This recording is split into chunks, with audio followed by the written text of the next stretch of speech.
Haya ndo mambo ambayo yanaweza kusababisha mgonjwa mwenye kisukari vile vile akawa na changamoto ya presha akaanguka ghafla.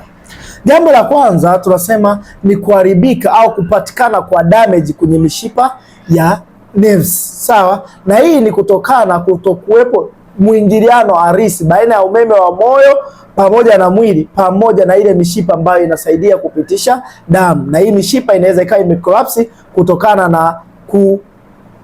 na kuunguzwa kwa nini? Kwa sukari. Hiyo ni sababu ya kwanza.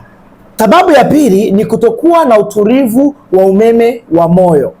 Huyu mwathirika mwenye changamoto ya kisukari, hii hali kishamtokea, nerves hizi zikiendelea kuunguzwa kutokana na kiwango cha glucose kinachoendelea kwenye mwili wake, aidha kupanda au kushuka, upelekea kutokuwa na udhibiti sahihi wa umeme wa moyo. Hii hali inaweza ikatokea. Ila sababu nyingine ni kutokana na ile hali ambayo tunasema sukari imekuwa na imezidi kiwango ambacho kinatakiwa.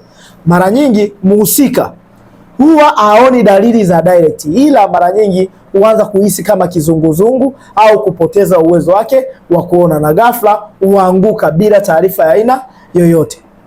Hivyo basi, kama ni wewe unasumbuliwa na changamoto ya kisukari, hakikisha unachukua tahadhari mapema, maana bila kufanya hivyo inaweza ikawa ni chanzo kikubwa cha habari mbaya, aidha ni stroke au ni wewe kuondoka duniani.